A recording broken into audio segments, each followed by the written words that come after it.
എന്റെ ഞങ്ങൾ ഇന്നിവിടെ ഒരു വ്ളോഗ് പ്ലാൻ ചെയ്യുന്നുണ്ട്. അതുമായിട്ട് ബന്ധപ്പെട്ട് കുറച്ച് തിരക്കില്ല.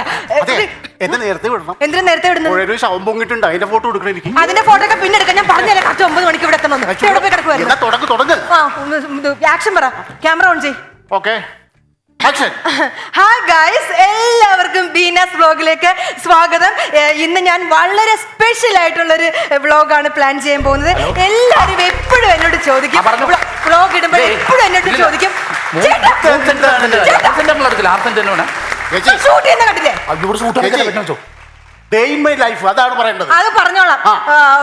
എല്ലാവരും എപ്പോഴും എന്നോട് ചോദിക്കും, ചേച്ചിയുടെ ഒരു ദിവസം എങ്ങനെയാണ്, ഒരു ദിവസം എങ്ങനെയാണെന്ന്. അപ്പൊ എന്റെ ഒരു ദിവസം എങ്ങനെയാന്നുള്ളതാണ് ഞാൻ നിങ്ങളുടെ മുൻപിൽ കാണിച്ചു തരാൻ പോകുന്നത്. നീ ഒരു ദിവസം മൊത്തം കാണിച്ചു കൊടുക്കുക?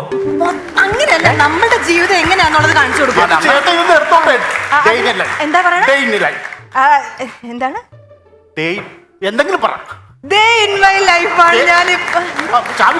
ഒരു ദിവസം എന്റെ ഒരു ദിവസം എങ്ങനെയാന്നുള്ളതാണ് ഞാൻ നിങ്ങളുടെ മുമ്പിൽ കാണിച്ചു തരാൻ പോകുന്നത്. ആദ്യമായിട്ട് എന്റെ വീട് എങ്ങനെയാന്ന് നിങ്ങൾക്ക് കാണണ്ടേ?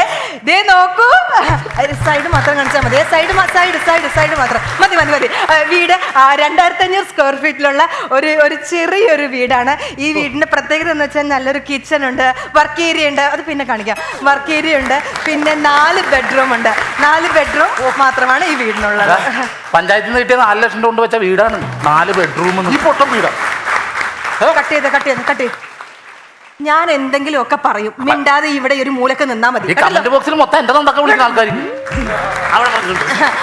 പിന്നെ പ്രത്യേകത എന്താന്ന് വെച്ച് കഴിഞ്ഞാല് എല്ലാ റൂമിലും അറ്റാച്ച്ഡ് ബാത്റൂമാണ്. പിന്നെ വേറെ ഏതെങ്കിലും നമ്മളുടെ ബന്ധുക്കാരോ ഫ്രണ്ട്സുകളോ വരുവാണെങ്കിൽ ഒരു കോമൺ ബാത്റൂം നമ്മൾ പുറത്ത് സെറ്റ് ചെയ്ത്. അത് കാണിക്കല്ലേ അത് മറ്റേ രക്തദാന ക്യാമ്പിന്റെ ഫ്ലെക്സ് ഇല്ല, അതാ വാതിൽ വെച്ചേക്കണം. ഇനി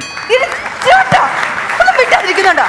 പിന്നെ നമ്മൾ പുറത്ത് ഒരു ചെറിയൊരു ഗാർഡൻ നമ്മൾ സെറ്റ് ചെയ്തിട്ടുണ്ട്. കമ്മ്യൂണിസ്റ്റ് വെച്ച പിടിച്ചിരിക്കണ ഗാർഡൻ നമ്മൾ പറയണത്.